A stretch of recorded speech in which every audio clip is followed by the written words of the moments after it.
1901 সালের 6ই জুলাই অর্থাৎ আজকের দিনটিতে স্যার আশুতোষ মুখোপাধ্যায় ও যোগমায়া দেবীর কোল আলো করে জন্মেছিলেন শ্যামাপ্রসাদ মুখোপাধ্যায়।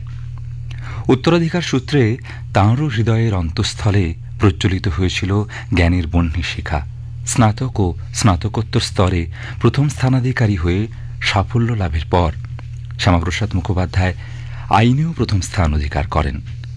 অসীম মেধা ও দক্ষতার অধিকারী এই মানুষটি কলকাতা বিশ্ববিদ্যালয়ের ফেলো নির্বাচিত হন।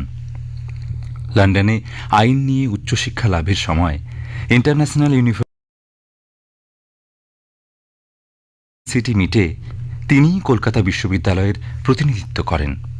দেশে ফেরার পর তিনি কংগ্রেসে যোগ দেন। 1934 সাল থেকে তিনি কলকাতা বিশ্ববিদ্যালয়ের উপাচার্য পদে নিযুক্ত হন।